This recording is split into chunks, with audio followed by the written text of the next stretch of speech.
चलिए, आज का हमारा टॉपिक है आवेश का क्वांटीकरण। आवेश का क्वांटीकरण। देखिए, सबसे महत्वपूर्ण टॉपिक है इस चैप्टर का आवेश का क्वांटीकरण। अब ये आवेश का क्वांटीकरण है क्या? आखिर आवेश का क्वांटीकरण करते कैसे हैं? अगर हम देखें तो क्वांटीकरण शब्द जो है वो क्वांटा से लेकर गया है, क्वांटा से बना है। क्वांटा का अर्थ होता है पैकेट। क्वांटा का जो अर्थ होता है वो होता है पैकेट।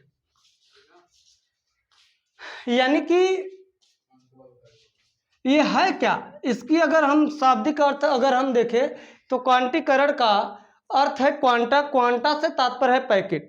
इसका मतलब क्या है? अगर हम क्वांटीकरण को थोड़ा सा अलग शब्दों में अगर हम इसको देखें तो जिस प्रकार हम मार्केट में जाते हैं किसी वस्तु को खरीदने के लिए, जैसे किराना स्टोर हो गया, अगर वहाँ से हम किसी बिस्किट का अगर हम बिस्किट को अगर खरीदते हैं तो दुकानदार हमको क्या करता है, पैकेट के रूप में देता है। यानी कि क्वांटा का अर्थ क्या है? पैकेट। यानी कि अगर हमें किसी भी सामान को देगा तो पैकेट के रूप में। अगर हम उसको ये कहें कि हमें उस पैकेट से अगर एक बिस्किट निकाल कर अगर हम उसको कहें कि दे, तो नहीं देगा। क्यों? इसलिए क्योंकि जिस मैन्युफैक्चर कंपनी से उस बिस्किट के पैकेट को बनाया गया है, उस मैन्युफैक्चर वाली कंपनी उसकी क्वांटीकरण करके दिया है। यानी कि अगर कोई भी कस्टमर, कोई भी ग्राहक अगर सामान को लेगा तो क्वांटीकरण यानी पैकेट के रूप में लेगा। यानी कि कंपनी मैन्युफैक्चर खुद उसको मैन्युफैक्चर करके देखा जाए तो पैकेट के रूप में दिया है। यानी कि जब मैन्युफैक्चर खुद उसके पैकेट बना दिया है तो कोई ग्राहक या कोई दुकानदार उसको तोड़ मरोड़ कर नहीं दे सकता। यही क्वांटीकरण का अर्थ है। आप अगर देखा जाए तो कोई भी सामान, चाहे साबुन का पैकेट हो गया, चाहे बिस्किट का पैकेट हो गया, चाहे चाय की पत्ती के पैकेट हो गई, कोई भी अगर हम लेंगे सामान तो उसका क्वांटीकरण के रूप में ही ले सकते हैं। इसी प्रकार आवेश का भी क्वांटीकरण है। इसी प्रकार आवेश का भी क्वांटीकरण है। यानी आवेश का क्वांटीकरण क्या है? प्रकृति, नेचर खुद ही उसका क्वांटीकरण किया है। नेचर यहाँ पर खुद ही इसका क्या किया है? क्वांटीकरण किया है। आर्टिफिशियल तरीके से इसका क्वांटीकरण नहीं किया गया है। कृत्रिम तरीके से इसका क्वांटीकरण नहीं किया गया है। इसका क्वांटीकरण किसके तौर पर किया गया है? प्रकृति के तौर पर इसका क्वांटीकरण किया गया है। यानी कि किसी भी वस्तु को आवेशित करने के लिए उस वस्तु पर उपस्थित आवेश का जो मान है वो पूर्ण गुणज के रूप में होता है। किसी भी वस्तु को आवेशित करने के लिए उस वस्तु पर उपस्थित आवेश का एक निश्चित मान के पूर्ण गुणज के रूप में होता है। यही आवेश का क्वांटीकरण है। यही आवेश का क्वांटीकरण है। तो चलिए इसका डिफिनीशन हम कैसे बनाते हैं? इसका डिफिनीशन कैसे बनाते हैं हम? किसी वस्तु का या किसी वस्तु पर उपस्थित आवेश, किसी वस्तु पर उपस्थित आवेश सदैव, किसी वस्तु पर उपस्थित आवेश सदैव उस वस्तु पर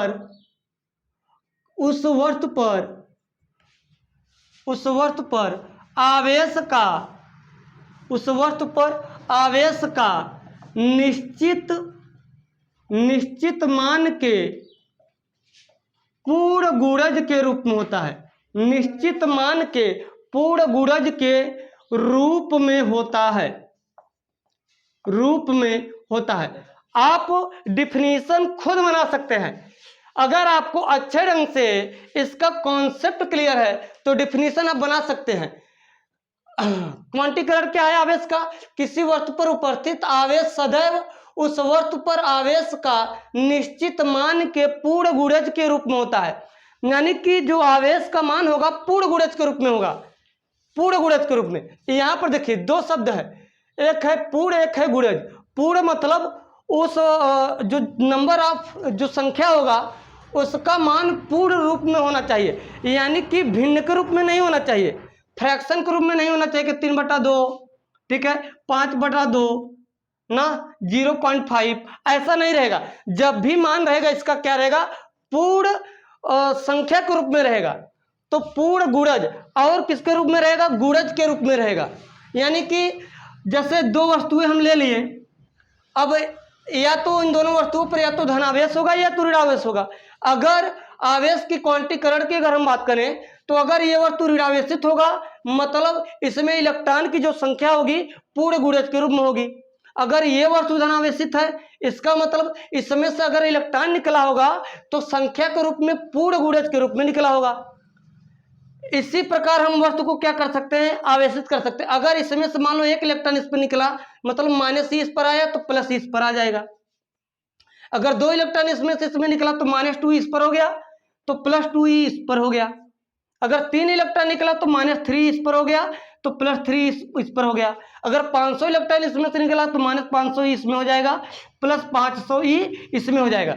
यानी कि जब भी किसी भी वस्तु को कोई भी वस्तु आवेशित होगी तो उसके एक निश्चित मान के पूर्ण गुणज के रूप में होगा। यानी कि निश्चित मान से मतलब निश्चित इलेक्ट्रॉन ही उसमें से निकलेगा और एक गुणनफल के रूप में निकलेगा। अगर 500 इलेक्ट्रॉन निकला तो -500e इसमें हो जाएगा, +500e इसमें हो जाएगा। अगर n इलेक्ट्रॉन निकलेगा तो -n इसमें हो जाएगा तो +n इसमें हो जाएगा। तो इस प्रकार कोई भी वस्तु आवेशित होती है। तो इस प्रकार हम कह सकते हैं Q बराबर n, यही आवेश का सूत्र है, यही आवेश का सूत्र है। तो Q बराबर n क्या है, ये अगर n इलेक्ट्रॉन निकला तो जिसमें से n इलेक्ट्रॉन निकला तो उस पर आवेश की कुल मात्रा n + n हो जाएगा। जिसमें आवेश निकल कर जिसमें जाएगा उसमें आवेश की मान कितना हो जाएगा, Q बराबर -n। कितना हो जाएगा, Q बराबर -n। तो ध्यान देना, हमने कल बताया था कि एक इलेक्ट्रॉन पर जो आवेश होता है, एक इलेक्ट्रॉन पर जो आवेश होता है 1.6 × 10⁻19 कूलम होता है। एक इलेक्ट्रॉन पर जो आवेश होता है वो कितना होता है, 1.6 × 10⁻19 कूलम होता है। यानी किसी भी वस्तु से अगर आवेश निकल सकता है तो एक इलेक्ट्रॉन निकल सकता है, 2 इलेक्ट्रॉन निकल सकता है, 3 इलेक्ट्रॉन निकल सकता है। जो न्यूनतम मान है वो एक इलेक्ट्रॉन ही निकल सकता है। और एक इलेक्ट्रॉन का जो मान होता है वो कितना होता है, -1.6 × 10⁻19 कूलम। एक इलेक्ट्रॉन पर इतना आवेश होता है। यानी कि एक इलेक्ट्रॉन से छोटा आवेश नहीं निकल सकता, क्योंकि स्थायी के रूप में एक ही इलेक्ट्रॉन निकल सकता है और एक इलेक्ट्रॉन से कम आवेश नहीं निकल सकता, क्योंकि वो अस्थायी रूप में होगा। वो किस रूप में हो जाएगा, अस्थायी रूप में। यानी कि अगर हम इलेक्ट्रॉन को तोड़ेंगे तो क्वार्क, यानी कि इलेक्ट्रॉन को अगर हम तोड़ेंगे तो अप क्वार्क और डाउन क्वार्क में टूटेगा। किसमें, अप क्वार्क और डाउन क्वार्क के रूप में टूटेगा।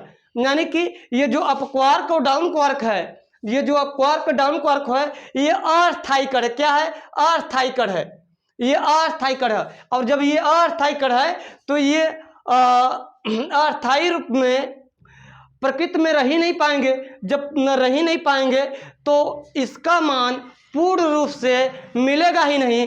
यानी कि अगर हम जिस प्रकार किसी भी वस्तु को, जैसे इस पेन को अगर हम तोड़ना चाहें तो अगर हम छोटे छोटे पार्ट इसको कर दें तो इसको हम पुनः नहीं जोड़ सकते। इसी प्रकार जब हम इलेक्ट्रॉन को तोड़ेंगे तो छोटे छोटे पार्ट के रूप में जब अप क्वार्क और डाउन क्वार्क में टूट जाएगा तो इसका जो मान होगा पुनः इसको हम जोड़ कर नहीं बना सकते। इसलिए आवेश का जो स्थायित्व जो मान है वो इलेक्ट्रॉन ही है और इसका जो मान होता है 1.6 × 10⁻19 कूलम होता है। यानी कि अगर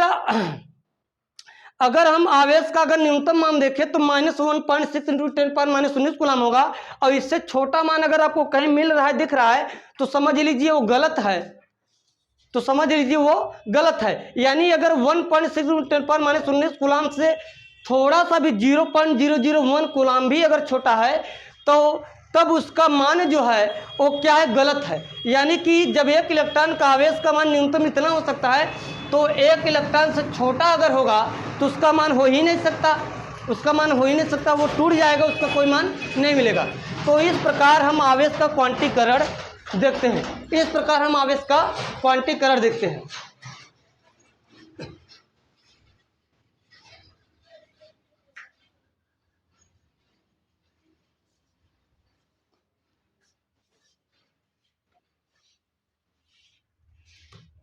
चलिए देखिए एक प्रश्न देखते हैं, जैसे किसी वस्तु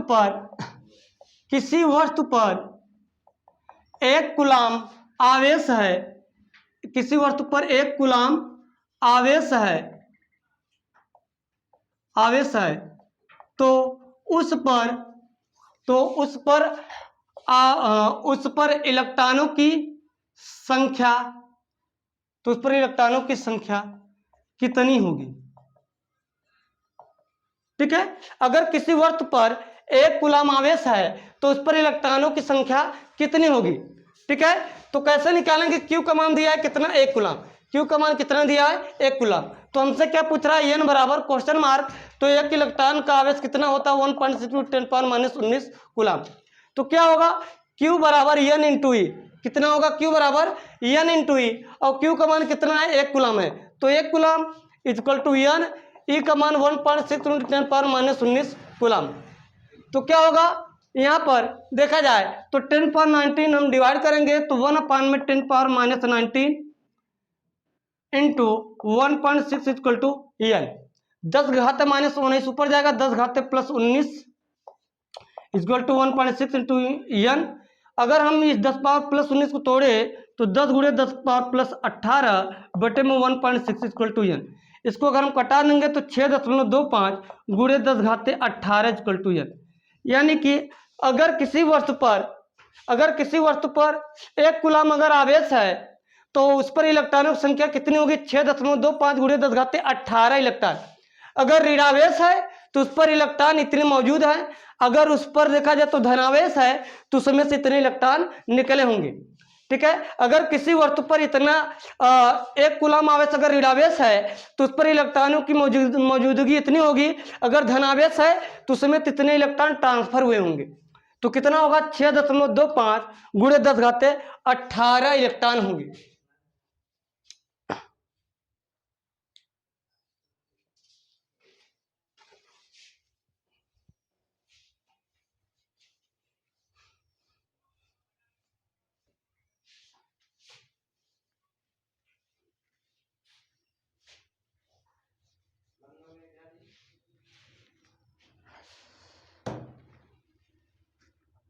चलिए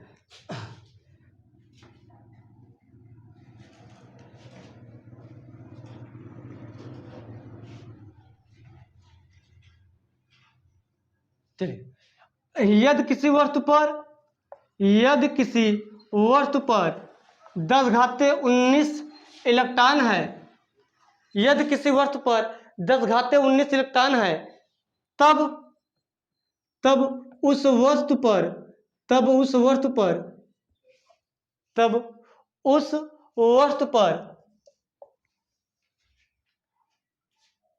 कितना आवेश होगा, तब वो उस वस्तु पर कितना आवेश होगा। ठीक है, यदि किसी वस्तु पर अगर देखा जाए 10⁻19 इलेक्ट्रॉन उपस्थित हैं, तब उस वस्तु पर कितना आवेश होगा। अगर किसी वस्तु पर 10⁻19 इलेक्ट्रॉन उपस्थित है तो चलिए देखिए उस वस्तु पर कितना आवेश होगा। तो लिखेंगे Q बराबर एन इंटू ई, पूछ रहा है आपसे, Q का मान पूछ रहा है, नंबर ऑफ इलेक्ट्रॉन कितना है 10⁻19, और एक इलेक्ट्रॉन का आवेश कितना होता है, एक इलेक्ट्रॉन पर आवेश 1.6 × 10⁻19 कूलाम आवेश है। तो कितना होगा, Q का मान कितना है, Q का मान हमें निकालना है, एन 10⁻19, एक इलेक्ट्रॉन पर आवेश 1.6 × 10⁻19, तो 10⁻−19 10⁻+19 कट जाएगा, तो Q इक्वल टू कितना होगा, 1.6 कूलाम। यानी उस वस्तु पर कितना आवेश होगा, 1.6 कूलाम आवेश उस वस्तु पर उपस्थित होगा। चलिए देखिए, इतनी बातें समझ में आई। अब अगला टॉपिक जो है आवेश संरक्षण का सिद्धांत। अगला टॉपिक क्या है? आवेश संरक्षण का सिद्धांत। ये सबसे महत्वपूर्ण टॉपिक है, आवेश संरक्षण का सिद्धांत। आवेश संरक्षण का सिद्धांत। अभी तक आपने पढ़ा है ऊर्जा संरक्षण का सिद्धांत, द्रव्यमान संरक्षण का सिद्धांत। ये तीसरा टॉपिक आपका है आवेश संरक्षण का सिद्धांत। देखिए, द्रव्यमान संरक्षण का सिद्धांत में आपको बताया गया है कि इस ब्रह्मांड में, इस द्रव्यमान इस संसार में अभिक्रिया के पहले का कुल द्रव्यमान, अभिक्रिया के बाद का कुल द्रव्यमान सदैव क्या रहता है? नियत रहता है। अभिक्रिया के पहले की कुल ऊर्जा, अभिक्रिया के बाद की कुल ऊर्जा सदैव क्या रहती है? संरक्षित रहती है। लेकिन वो सब सारी चीजें केवल मैकेनिज्म फिजिक्स के लिए ही सत्य है। वो सब सारी चीजें केवल मैकेनिज्म के लिए ही सत्य है। यानी कि अगर समस्त अगर देखा जाए तो जो नियम ये कहते हैं कि थ्योरी वो हो जो सभी जगह लागू हो, कि कहीं लागू हो कहीं ना लागू हो। नियम वो हो जो सभी जगह लागू हो। तो सत्य क्या है? आवेश संरक्षण का सिद्धांत। यानी कि अभिक्रिया के पहले का कुल आवेश और अभिक्रिया के बाद का कुल आवेश सदैव संरक्षित रहे। तो ये सब बातें अल्बर्ट आइंस्टाइन के पहले सत्य थी कि द्रव्यमान जो होता है, अभिक्रिया के पहले का कुल द्रव्यमान, अभिक्रिया के बाद का कुल द्रव्यमान सदैव क्या रहता है? नियत रहता है। अभिक्रिया के पहले की कुल ऊर्जा, अभिक्रिया के बाद की कुल ऊर्जा सदैव नियत रहती है। लेकिन जब अल्बर्ट आइंस्टाइन आए तो अपने प्रयोगों द्वारा उन्होंने सिद्ध करके दिखाया कि संसार में अगर कुछ सत्य है तो ऊर्जा संरक्षण का सिद्धांत, यानी कि ऊर्जा प्लस द्रव्यमान का कुल योग संरक्षित है। ऊर्जा प्लस द्रव्यमान का कुल योग संरक्षित है। और उन्होंने अपने इस सिद्धांत से पूरी दुनिया को आश्चर्यचकित में रख दिया कि E बराबर mc का स्क्वायर सत्य है। यानी कि एनर्जी प्लस मास का कुल योग क्या है? संरक्षित है, यानी कि नियत है। तो इस बात को आइंस्टाइन ने प्रूव किया। इस बात को आइंस्टाइन ने क्या किया? प्रूव किया। तो प्रूव कैसे किया? आइए इसको देखते हैं, प्रूव कैसे किया। चलिए देखिए, तो उन्होंने लिया युग्म विनाश। उस क्रिया को दो स्टेप में पूरा किया गया। पहला रहा युग्म विनाश, दूसरा रहा युग्म उत्पादन। पहला रहा युग्म विनाश, दूसरा रहा युग्म उत्पादन। तो युग्म विनाश क्या है? यहां पर लिया गया इलेक्ट्रॉन और दूसरा लिया गया पॉजिट्रॉन। दो कण लिए गए, पहला लिया गया इलेक्ट्रॉन, दूसरा लिया गया पॉजिट्रॉन। इस कण द्वारा उन्होंने प्रूव करके दिखाया। ये इलेक्ट्रॉन और पॉजिट्रॉन इसलिए लिया गया क्योंकि इस पर एक इकाई का ऋणावेश है और इस पर एक इकाई का धनावेश है। एक इकाई का ऋणावेश है, एक इकाई का धनावेश है। इसलिए उन्होंने क्या किया? इसलिए उन्होंने आवेश संरक्षण के सिद्धांत को प्रूव करने के लिए एक इकाई का ऋणावेश, एक इकाई का धनावेश, और दोनों का जो द्रव्यमान था वो दोनों का द्रव्यमान लगभग बराबर था। दोनों का जो द्रव्यमान था इलेक्ट्रॉन और पॉजिट्रॉन का, दोनों का द्रव्यमान लगभग बराबर था। इसलिए उन्होंने इसी कण को ही लिया। अब यहाँ पर क्या किया गया? एक इकाई का ऋणावेश, एक इकाई का धनावेश। जब दोनों कणों को जब एक दूसरे से टकराया गया, जब टक्कर कराया गया तो यहाँ से गामा किरणें निकली। यहाँ से क्या निकली? गामा किरणें निकली। ध्यान दीजिएगा, जब दोनों कणों को यहाँ पर देखा जाए तो टक्कर जब कराया गया तो यहाँ से क्या निकला? गामा किरणें निकली। अब जब गामा किरणें निकली तो यहाँ पर कई चीजें आपको देखने को मिलेगी। पहला ये कि आवेश यहाँ पर कितना है? यहाँ पर देखेंगे -E + E, तो आवेश यहाँ पर देखेंगे तो आवेश कट गया, यानी कि यहाँ पर आवेश तो शून्य है। यहाँ पर क्या है? आवेश यहाँ पर तो शून्य है, यहाँ पर आवेश शून्य है। अब यहाँ पर देखा गया तो यहाँ पर आवेश क्या? यहाँ पर भी आवेश शून्य है। तो देखिए यहाँ पर क्या है? विद्युत चुम्बकीय तरंगे। गामा क्या है? विद्युत चुम्बकीय तरंगे। ये क्या है? विद्युत चुम्बकीय तरंगे हैं ना। और तरंगों में पहली बात द्रव्यमान नहीं होता। तरंगों में क्या नहीं होता, द्रव्यमान नहीं होता। अच्छा, अगर द्रव्यमान नहीं है तो आवेश नहीं होगा, क्योंकि कल के लेक्चर में मैंने बताया था कि किसी भी वस्तु पर अगर किसी वस्तु पर आवेश नहीं है तो द्रव्यमान नहीं होगा। यानी कि बिना द्रव्यमान का आवेश संभव नहीं है। क्या? बिना द्रव्यमान का आवेश संभव नहीं है। लेकिन बिना आवेश का द्रव्यमान संभव, कल मैंने बताया था कि बिना द्रव्यमान का आवेश संभव नहीं है। अगर आवेश होना है तो द्रव्यमान हर हालत में होना होगा ना, क्योंकि एक इलेक्ट्रॉन का जो आवेश होता है वो कितना होता है, 1.6 × 10⁻⁻19। एक इलेक्ट्रॉन का जो आवेश होता है वो होता है 1.6 × 10⁻⁻19 कूलम एक इलेक्ट्रॉन का। अगर आवेश के लिए उत्तरदायी इलेक्ट्रॉन है, अगर आवेश के लिए उत्तरदायी इलेक्ट्रॉन है तो एक इलेक्ट्रॉन का जो द्रव्यमान होता है, जो एक इलेक्ट्रॉन का द्रव्यमान होता है वो कितना होता है, 9.1 × 10⁻31 किग्रा। क्योंकि आपको अच्छे से पता है कि आवेश के लिए उत्तरदायी इलेक्ट्रॉन ही होता, कोई और नहीं। आवेश के लिए उत्तरदायी इलेक्ट्रॉन ही होता है और कोई उत्तरदायी नहीं होता है आवेश के लिए। जब उत्तरदायी इलेक्ट्रॉन है तो इलेक्ट्रॉन का तो द्रव्यमान होता है, इसमें तो कोई दो राय नहीं है कि अगर देखा जाए तो आवेश के लिए उत्तरदायी इलेक्ट्रॉन है तो द्रव्यमान होगा। जब द्रव्यमान होगा तो यहाँ पर देखिए, यहाँ पर द्रव्यमान जैसी कोई चीज समझ में आ रही है, क्योंकि तरंगों में द्रव्यमान नहीं होता, तरंगों में द्रव्यमान नहीं होता। जब द्रव्यमान नहीं होता तो आवेश होने का सवाल ही नहीं होता। तो यहाँ पर भी आवेश क्या है, शून्य है। यहाँ पर भी क्या है, आवेश शून्य है। अच्छा, आगे चलते हैं। यानी कि ये इसमें तो द्रव्यमान नहीं है, ये तो क्लियर है। द्रव्यमान यहाँ पर क्या होगा, शून्य होगा। यहाँ पर द्रव्यमान क्या होगा, शून्य होगा। लेकिन यहाँ पर द्रव्यमान नहीं है, यहाँ पर द्रव्यमान है ना, क्योंकि ये किसका द्रव्यमान है, इलेक्ट्रॉन है तो इसका इलेक्ट्रॉन का द्रव्यमान होगा Mi, और ये पॉजिट्रॉन है तो इसका भी द्रव्यमान होता है। तो Mi + Mp ≠ 0, दोनों का अगर मैं द्रव्यमान जोड़ूंगा तो यहाँ पर द्रव्यमान भले ही बहुत कम है लेकिन इसका मतलब द्रव्यमान नहीं है। इसका मतलब द्रव्यमान है, भले ही बहुत कम है लेकिन इसका अर्थ नहीं कि द्रव्यमान नहीं है। ठीक है, तो यहाँ पर द्रव्यमान तो 0 के बराबर नहीं होगा, बट यहाँ पर द्रव्यमान 0 है। अच्छा, आगे देखें। यहाँ पर देखिए एक इलेक्ट्रॉन का जो द्रव्यमान होता है वो 9.1 × 10⁻31 होता है। कितना होता है, 9.1 × 10⁻31 किग्रा। इसका क्या होता है, इसका 9.1 × 10⁻31 किग्रा इसका द्रव्यमान होता है। और जब द्रव्यमान बहुत कम है, द्रव्यमान जब बहुत कम है तो इस कण को उतना तेजी से हम त्वरित नहीं करा सकते ना।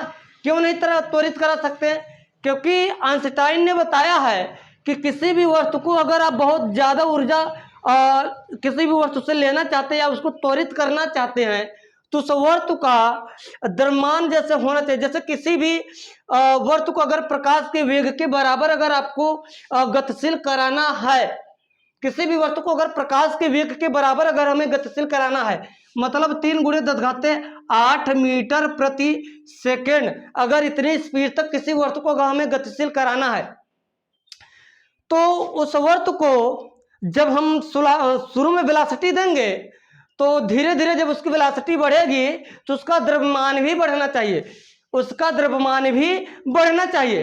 जब उसका द्रव्यमान बढ़ेगा तभी तो वो वस्तु उतनी स्पीड से गतिशील हो सकती है, उतनी स्पीड से गतिशील हो सकती है। लेकिन इस वस्तु का द्रव्यमान बहुत ही कम है। जब इस वस्तु का द्रव्यमान बहुत ही कम है तो उसको हम उतनी एनर्जी उससे हम प्राप्त नहीं कर सकते या उसको उतनी वेग से हम गतिशील नहीं कर सकते, क्योंकि ऊर्जा के लिए के बराबर ½ mv² आप पढ़े हैं, ½ mv² आप पढ़े हैं। अगर देखा जाए तो 1/2 अगर कांस्टेंट तो के मैक्सिमम = क्या होगा, mv²। यानी कि किसी वस्तु को अगर देखा जाए तो हमें गतिशील करना है, अगर किसी भी वस्तु को हमें गतिशील करना है तो उसका द्रव्यमान उसका बहुत ज़्यादा होना चाहिए, चाहे उसको गतिशील करना हुआ चाहे उससे हमें ऊर्जा लेना हुआ। दोनों स्थितियों में देखा जाए तो इसका द्रव्यमान बहुत कम है, यानी कि इसकी एनर्जी भी लगभग क्या है, 0 है। साइक्लोट्रॉन जब हम पढ़ाएंगे चुंबक में तो वहाँ पर हम बताएंगे आपको, तो उसकी एनर्जी क्या होगी, 0 होगी, किसके लगभग 0 के बराबर। लेकिन यहाँ पर विद्युत चुंबकीय तरंगे है, यहाँ पर क्या है, विद्युत चुम्बकीय तरंगे गामा किरणें हैं, और गामा किरणों की ऊर्जा क्या होती है, बहुत अधिक होती है। क्या होती है, बहुत अधिक होती है, यानी ई क्या होता है, बहुत मैक्सिमम होता है। जब ई मैक्सिमम है, जब ई मैक्सिमम है तो हम यहाँ पर देख सकते हैं कि इसका ऊर्जा यहाँ पर जीरो है, इसका ऊर्जा बहुत अधिक है, क्योंकि गामा रेज में इतनी तरंगे होती हैं कि अगर वो आपके शरीर से अगर भेदा जाए तो आपके शरीर को क्षति पहुंचा सकती है। इतनी एनर्जी होती है गामा रेज में, इतनी एनर्जी गामा रेज में यानी कि गामा किरणों में होती है। तो यहाँ पर आप देख सकते हैं, यहाँ पर आप देख सकते हैं कि MI plus M P not equal zero, Q is equal to zero, और E लगभग क्या है, जीरो है। और दूसरे स्थिति में हमने देखा M जो है जीरो है और Q जीरो है, लेकिन एनर्जी जीरो नहीं है। तो आवेश तो दोनों का बराबर है, आवेश तो दोनों का बराबर है। अगर देखा जाए आवेश दोनों का बराबर है तो E प्लस एम तो जीरो के बराबर नहीं होगा, और यहाँ पर भी E प्लस एम जीरो के बराबर नहीं होगा। तो क्या सिद्ध होता है, क्या सिद्ध होता है, सिद्ध ये होता है कि हमारा ऊर्जा प्लस द्रव्यमान का योग संरक्षित है। तो आगे हम देख सकते हैं युग्म उत्पादन में क्या मिलता है हमें, यहाँ पर देखते सकते हैं हम आगे युग्म उत्पादन में क्या मिलता है। तो ये बातें समझना, e plus m not equal zero और e plus m not equal zero. यहाँ पर युग्म उत्पादन को देखते हैं कि जब यहाँ से गामा रेज जब निकला तो पुनः मान लो हम गामा रेज को क्या करते हैं, टक्कर यहाँ पर कराते हैं गामा रेज को। जब टक्कर कराएंगे तो हमारा पुनः क्या बनेगा, यहाँ से इलेक्ट्रॉन बनेगा और क्या बनेगा, पॉजिट्रॉन बनेगा। पुनः हमारा क्या बनेगा, इलेक्ट्रॉन और पॉजिट्रॉन बनेगा। यहाँ पर हम देख सकते हैं गामा रेज, क्या देख सकते हैं, गामा रेज। तो गामा रेज है तो वही चीज पुनः बनेगा कि आवेश यहाँ पर शून्य होगा, ई हमारा जीरो के बराबर नहीं होगा, और दूसरी बात यहाँ पर द्रव्यमान भी हमारा शून्य होने वाला है। हमने बताया द्रव्यमान शून्य कैसे होगा, क्यों होगा। और यहाँ पर देखा जाए तो आवेश यहाँ भी शून्य होगा, और एनर्जी देखा जाए तो इसके लिए लगभग जीरो होगा, लगभग जीरो होगा, और द्रव्यमान यहाँ पर क्या होगा, जीरो नहीं होगा। MI plus M P not equal zero, MI plus M P not equal zero. तो यहाँ पर आप देख सकते हैं M zero, MI plus M P not equal zero. तो यहाँ पर भी हम कर सकते हैं E प्लस एम का जो योग होगा वो क्या होगा, संरक्षित होगा। E प्लस एम का योग इसके लिए क्या होगा, संरक्षित होगा। तो हम कहते हैं कि आवेश संरक्षण का सिद्धांत में ऊर्जा प्लस द्रव्यमान का कुल योग संरक्षित होता है। न ही ऊर्जा केवल अकेले संरक्षित रहती है, न ही द्रव्यमान केवल अकेले संरक्षित रहता है, नहीं आवेश संरक्षित रहता है। आवेश को हम तोड़कर ये सब सारी चीजें हम बना सकते हैं। चलिए आज के लिए बस इतना ही। कल हम स्टार्ट करेंगे आपका कूलाम का नियम। यहाँ पर आप देख सकते हैं क्या क्या अब तक हमने पढ़ा। आवेश का पूरी तरह से हमने मॉडिफाई देखा, उसके बाद देखा हमने आवेश के बाद आवेश के गुण के बाद पहले लेक्चर में मैंने पूरे चैप्टर के विषय में डिस्कस किया था। कल आवेश के विषय में मैंने अच्छे तरह से डिस्कस किया था। आज हम देखा जाए तो दो टॉपिक पढ़ा, पहला आवेश का क्वांटीकरण, दूसरा हमने देखा आवेश संरक्षण का सिद्धांत। तो ये सब सारी चीजें हैं। तो कल हम स्टार्ट करते हैं आपका कूलाम का नियम।